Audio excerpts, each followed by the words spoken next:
I'm Mike DeLuca. Welcome to this rare in-the-trenches look at the craft of screenwriting. Today we're sitting here with Ted Griffin, whose very witty, very gritty work has included in the past the screenplays for films like Ocean's 11, Ravenous, Best Laid Plans, and of course Matchstick Men, which he wrote with his brother Nick. Thank you, Ted, for joining us. Thank you for having me. How did you come to start writing with your brother? How did that work out? We grew up in the same house and knew each other from there, and decided early on that we wanted to work together at some What a point. fortuitous coincidence. Yeah, it did. He was there first, and then I came about 4 years later. And then the screenplay followed. Yeah. Does he also have a worthless degree in English? He has a worthless degree in film from UCLA. So go to film school, everyone. I feel his pain. I too share a worthless BFA.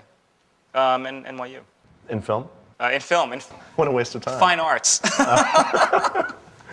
Now, is it true that you actually did a variety of odd jobs with that degree in hand? Oh, temping, yes. I came living out in the here car? with a $100,000 education and got a $5.75 an hour job as a dry cleaner across the street from Chasen's when it still existed. Keeping the parents proud. Yeah, they were really proud. And Please tell me they're prouder now. Though. They're prouder now. Dad less so, but the drinking has probably impacted that more than anything. Mine. So I worked as a dry cleaner for a few months. A few other jobs, construction work, not actually doing any construction, just wearing a tie in a trailer and faxing. But did fluff and fold at the dry cleaner. Don't make any fluffing jokes. And Gabriel Byrne was one of the clients of the dry cleaner, and so I used to do his Tidy whities. Yeah, and then I sold some scripts a couple years later, and there was a.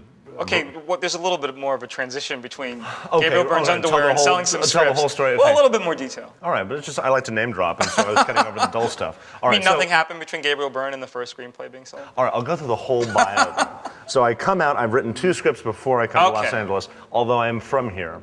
Come out of college, I have 2 scripts written, which are both instantly shelved and bad. I write, I think, 3 more before, and get a bunch of rejection letters from all sorts of agents, and then through a friend of a friend and through sleeping around, I get sort of hooked up with an agent who then sells 3 of them in a week.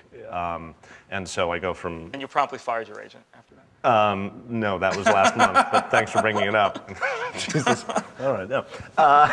They edit this. Yeah, okay. I think basically let's go from this is a rare and in-depth look into Ted Griffin. I think that's probably a good place to start, right? Let's just pick up from there and or just wrap up. What was the point shift where you knew you wanted to be a screenwriter? Oh, from early childhood. My mother was the daughter of a sort of mediocre film director and a grade B film actress. This is your grandfather and grandmother? My grandfather and grandmother, and he made like 50 movies with great people and made basically the worst movies of theirs. It's like my last 2 years at New Line, basically. Yeah, no. That was something that I think you were aspiring to. Well, I achieved that goal, which is why I'm hosting this show. But then you brought the bar a little lower at DreamWorks, which is what. Which is the least I could do. No, but listen, there's Zero Trip, and you'll always have that. Produced by that auteur Ivan Reitman. Yes, and written and directed by friends Berg, Schaefer, and Mandel. I don't know their Former first friends. names. Former friends. Yikes. We're talking about me.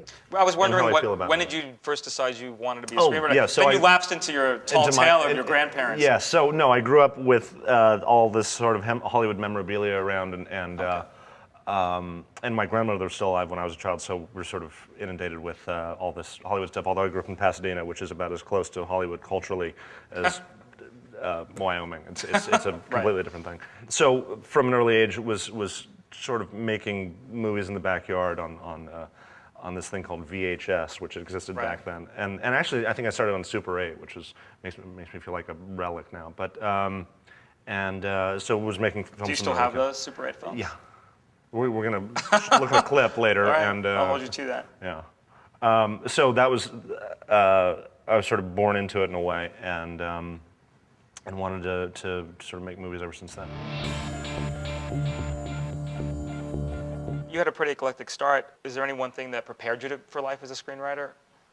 The temping, the dry cleaning. I had a night in prison in high school, which shaped me. I'm trying to think if there was sort of one event. College, not at all. Right. I would say I'd rather have taken the Spielberg, Orson Welles route to becoming a filmmaker, which is skipping it. Do you think film school makes any kind of contribution? I have no idea. I mean, my brother was undergrad film, and so it didn't really sort of. Right. I don't know how to educate him. It didn't launch him as far as connections are. Did you always know that the way you'd break into the film business would be through writing and screenwriting? Yeah, it was sort of the design to write in order to direct, and that's really worked out like a gem so far. No, it's easier when you're trying to break in if you have a ream of blank paper and a computer than trying to corral 30 people and get $50,000 to make a short. Right. So I took the lazy way, and here I am. How many scripts did you write before the first one got produced? I'd written 5. There were Best Laid Plans and Ravenous, which broke all sorts of box office records in Bavaria. Had both been written and sort of and around for 2 years before they were sold. Okay. And then commenced photography within like a week of each other. And they were probably the 4th and 5th scripts I'd written. And were those first 5 kind of run-ups to?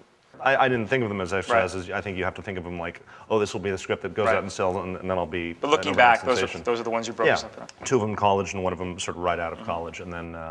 But I think the first one, Ravenous, was the 4th script I'd written, and it was the first one that I felt like this actually feels like I'm a real writer now because I was not paying attention to any of the rules you learn about screenwriting. Right. Or, like I was sort of actually. I don't want to say beyond the structure, but where I threw away the conventional wisdom. convention and just sort of wrote something that I thought would be really interesting, and then derived a lot of things from other movies and made it less interesting. Right. Well, there's that famous story, that famous story about Orson Welles coming from radio and not having made a movie ever before Citizen Kane. He just kind of, once he got to Hollywood, just holed up in a screening room and watched every single print of every movie he could get his hands on. I heard it was Stagecoach like 25 times. That he watched John Ford's Stagecoach over and over and over again. That's good too. Yeah. But my film education was not in college. Right. It was growing up because my father was a film fan, so I was going to the Rialto Theater in South Pasadena where Tim Robbins kills the screenwriter and the player. Nice Back when it was a revival theater, and so I saw everything for the first time there and was quoting Deliverance when I was 10 and didn't realize what squeal like a pig meant. But now you do. And that's the important thing. And it shaped me personally too, obviously, which again, that's totally false. Sorry. You have a degree in English, but you wanted to be a director. Do you tend to think in pictures when you write, or are you more like language based? A little bit in pictures. Sometimes I think more in time. What's the rhythm of a scene or a sequence? Okay. And so sometimes when you're writing for a director, you just get a sense. Like if I've written a movie for Ridley Scott, and therefore there are some considerations of like, well, if Ridley's going to direct this, then you can go a little, set the scene in something a little bigger. But mostly when I'm just writing sort of in a vacuum, I don't consider it so much as visually as temporally. Right. Other directors whose style kind of inspire you, like in terms of you wanting to be a director from the beginning? Are there filmmakers that kind of like have the careers that you hope to have? Yeah, I mean, I think like Billy Wilder is the patron saint of the writer-director. Right.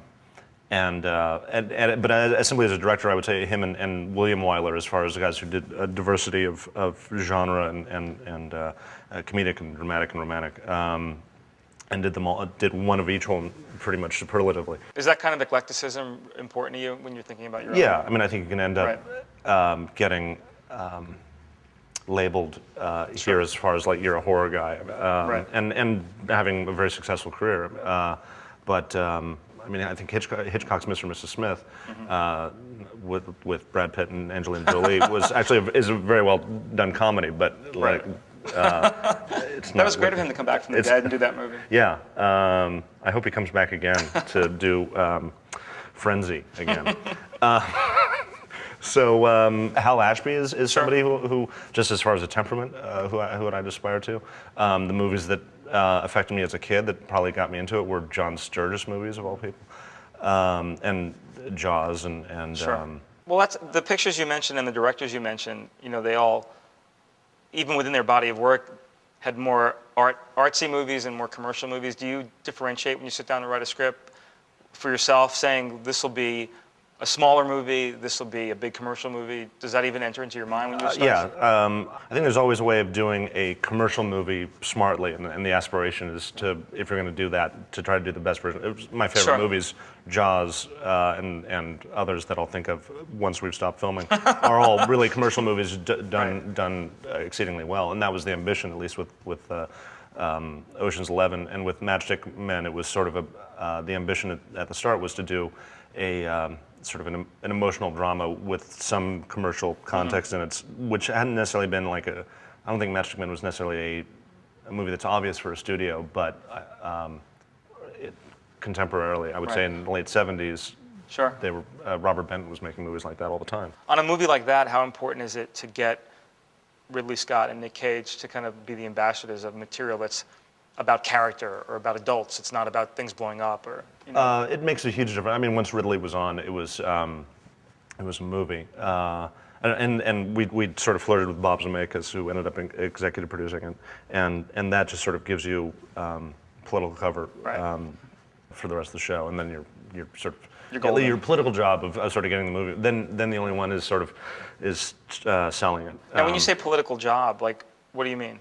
Getting the studio to put up the money, which I don't know if you have any experience with that. I stole the money for my movies. I mean, from your position, would you have made Matchstick Men for $40 million if Ridley Scott wasn't directing it? No, I would have had the writer direct it.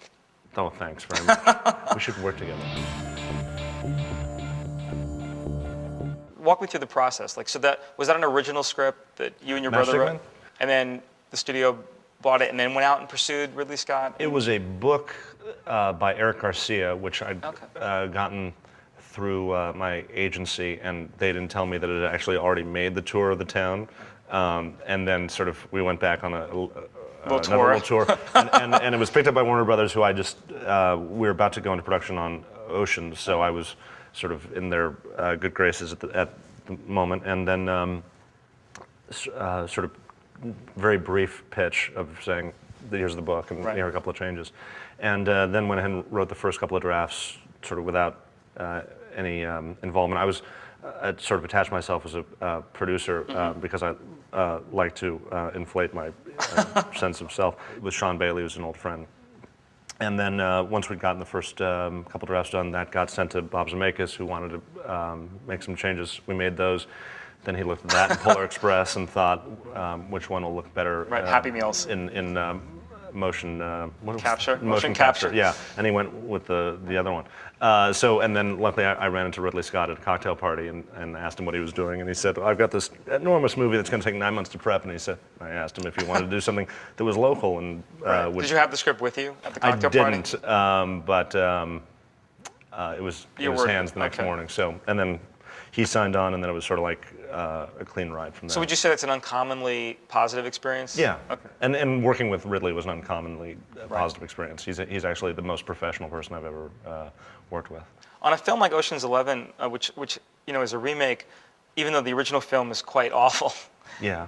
Did you have to deal with like just the reverence that people have for that original film because of that cast, or how much attention did you guys pay to what we're following in those footsteps? It has to be of a certain quality, which was going to be anyway, but did the original movie send you in any direction, or you just kind of like went your own way from the beginning? What attracted me about it was it was the sort of movie from that era that should have been one of my favorites, like The Magnificent Seven or The Great Escape, and in that it has, I don't know if there's a name for the genre, but sort of the group of men buddy movie. And I had never seen the movie before when it was offered, and I watched it, and I didn't like it. But I thought I wanted to see this movie, or my idea of what this movie was going to be was interesting. I think I made a decision somewhat to like throw out because the original movie is about a bunch of army buddies who decide to knock over Vegas, and so and what I was more interested in doing something in the vein of The Sting, or basically all those Sturgis movies, and so sort of threw out that original context and read like every Damon Runyon short story available, simply because I wanted to get that kind of... it has a very Runyon-esque. The whimsical gangster element that he has into it. And then when Steven came onto it, I think it was just a decision of no Sinatra references. Right. Nobody's replicating anybody from the original. Right. Do you write with actors in mind? Yeah, sometimes dead ones. I mean, I would say Bill Right. Holden was Danny Ocean in my mind, or I can't remember who was the Nick Cage character in Matchstick Men. I mean, even though you're writing with dead actors in mind, do you even believe in this idea that you could write things into a script that you know will attract actors? Like, with your experience now, do you fashion your scripts a certain way because you know an actor's going to be reading it, a director's going to be reading it? Are there things that you can hook in to those that make it easier for people to commit? Or are they looking for things like the big monologues or whatever? I think first and foremost, if you write a really compelling story, everyone will be involved in that. Right. Want to be involved in that because that's, I think, what people want to do is just be part of a good story. But on top of that, I think there are ways of writing rules for movie stars in which you give them less exposition, give them good lines, usually briefer ones. Is there a part of the writing a screenplay that's more difficult for you than other parts? Yeah, coming up with a story. I mean, I hear it's a key part of the process. It is a key part of the process. Usually, I mean, they're. You'd be surprised how many people forget that. Yeah, I can name some sequels of movies that they forgot that part. I'm not thinking of anything specific. I understand. So. Do you outline in the beginning? A little bit. I mean, I don't write down and outline that much because I actually either because I'm lazy or because I just want to sort of get to the writing process. But there are first acts of movies that are plentiful and usually I try to get at least to sort of what the launching point of the third act is going to be before I start anything, because I've started a couple of scripts where I've gotten about half in and thought, I don't know, like. Oh, so that's it. You get through about half of it and you realize you don't have a way out. Or like a good idea that doesn't just keep it plateaued. Okay. I think the first draft of Ravenous, which I'll just talk in shorthand because I know everyone's familiar with the plot. I'd gotten about halfway through and realized I've my protagonist caught up in the mountains and there's a villain out there and I could sustain this for 40 minutes of them just circling each other, and then the notion was like end it, get back to sort of restart the movie, which is something that I thought. The most important aspect, I think, most important influence of Tarantino's work is that he is his sort of reintroduction of I would say starting a movie over mid-movie, which is I mean some of my favorite movies. Psycho does that, in which you're following gently for the first 40 minutes, and then here's something completely else. Tarantino, I guess, literally does that and replays the beginning or a sequence in Jackie Brown begins. Just from another point of view, there's something we've seen before from a different point of view. Yeah. Do you like that use of playing with structure? Yeah, I think it's got to be done for another purpose other than. Look at me, I'm so clever. Right? Yeah, and I think also there was sort of as almost as a storytelling style, it had its window, and it'll come back again. But now I think the big thing is I don't know what the next big thing is. When you approach a scene that deals in something you have no firsthand knowledge in, how important is research to you? Or do you just kind of wing it, or do you go out and experience it firsthand? I do some research, usually find it useless and end up lying. Okay. I did a lot of research. I have a sneaking suspicion writers just make it up. Yeah, and I think you should. As far as like, there are two different things of like researching what security is like at a Vegas casino. I did that. It's all about Uzis and armored trucks, and there's not that much money that's kept there, and therefore was a tough place to have a lighthearted caper without guns going off. So that was the idea of one vault for 3 casinos, an invention of the movie? That's an invention that there has to be enough money in the casino for 10 times the amount of chips on the floor is a fabrication. I bought it all. Thanks very much. That people in Las Vegas are that pretty. I mean, it's all a lie. But then there's the sort of thing of like if you're writing, if your character is the President of the United States and you've never been the President of the United States, there's some. You're free to speculate. You're free to speculate, and kind of you just have to use your imagination.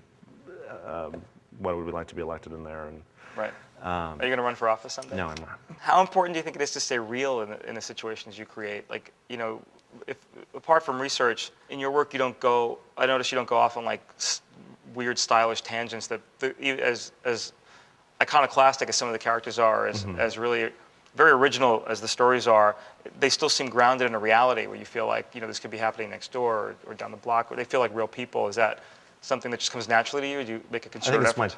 just sort of my taste. Right. I've never been a big comic book Okay. kid. I prefer Close Encounters to Right. Star Wars, simply because that's an Earthbound I imagine movie. the Godfather movies. The Godfathers. I'm trying to think if there was.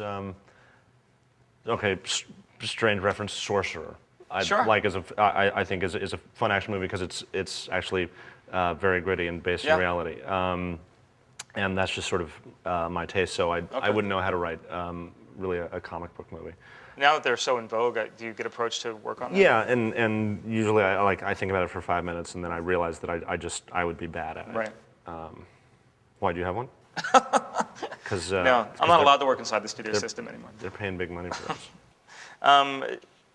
What kind of outside input do you seek out, or do you not seek out any outside input in terms of when you've got a script that's almost ready to go? Do you get opinions from friends or family or anything like that? Yeah, I don't really have a discipline about it, but I make the mistake sometimes of showing fragments of scripts to people, usually because I just want a pat on the head and like, oh, it's wonderful. Like, you take a painting or a picture to your mom when you're a kid. So you try to not do that, and then there are a couple. I'm friends with Scott Frank and Richard Ravenous, and the last thing I wrote, I sort of spent a day with each of them, getting their notes, and not only because they have the credibility of having actually done it. Scott, of course, has written Out of Sight and Get Shorty, and Richard's written Fisher King, and adapted Bridges of Madison County. Yes. Right?